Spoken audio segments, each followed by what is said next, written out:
Hi, this is Henry Chamberlain, and welcome to our latest vlog.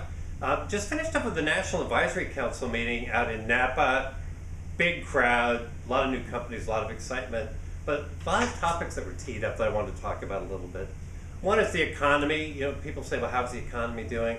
Well, we're still creating jobs, even though GDP now is projected to be about 1.7% for the year. Compared to the rest of the globe, it's pretty good. Demographics obviously are driving a lot of that in terms of the employment, but the United States economy is doing well. The dollar is strong.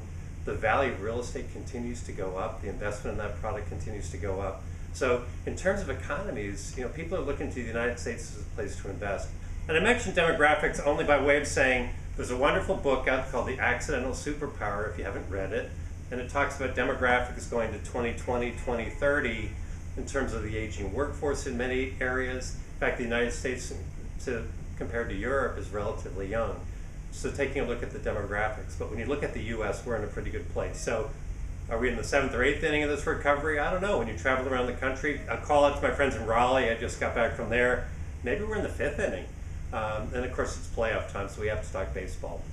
So you got the demographic piece of that.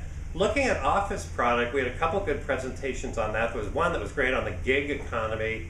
When you look at the individuals that are going into business, you look at Uber and Lyft, people that are wired up, mobile technology. We can get our cars anytime we want to. Of course, that may lead to autonomous vehicles taking over and its impact on parking. But a lot of things going on in terms of the economy. Cushman & Wakefield in their Occupier Edge recent issue was talking about solopreneurs. I love that phrase. But by 2020, 40% of the folks in this economy could be working individually. Of course, that brings up things like WeWork, Liquid Space, Regus, and other models that are out there in the market for people that are setting up shop. You can get a monthly subscription, annual subscription, 3 years, but it's a different model out there. It gives people flexibility to work in multiple markets. So you have that changing, which of course has an impact on leases and the overall marketplace. And then of course the flexibility that goes with it. We're wrestling with the density issue.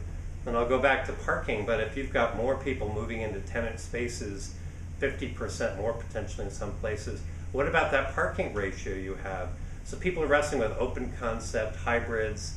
There's a new workplace study out there from Gensler. They talk about really the office needs to create energy. So we had a great discussion around, so where is that office product type going? And some great case studies in terms of some innovation. BOMA Chair Brian Harnato was talking about the Net, a project that McCarthy Cook's doing in Orange County. But you look at the creativity around parking, letting people leverage Uber as an option in terms of less parking, creating decks and open spaces and bringing in food trucks and redesigning the common areas in the building. But when you look at the investment that's being made to create fresh product, pretty incredible. LBA Realty was talking about the use of batteries now. So when you're looking at peak loads on electricity, storing that in batteries, charging them up after hours when energy is less expensive. But there's a lot of innovation going on out there in the marketplace as well. I draw your attention to some of that. There's a great article in the BOMA magazine, talks about changing workplaces, changing styles, and all the rest. But a nice synthesized article about the things that are happening. And then IAQ Health, I'll finish up with that. We've been talking about sustainability in all 4 years. Great presentation talking about the impact some of those programs are having on productivity. And there's a Harvard study out in terms of IAQ and sustainability and how you actually can quantify its impact in the marketplace. So a wonderful NAC meeting. There are lots of topics that we're all working on. These are things that you need to be thinking about, and that's why we need to review all of this literature, and of course we'll help you do that. But really get out there and check out what's going on around you. Thanks.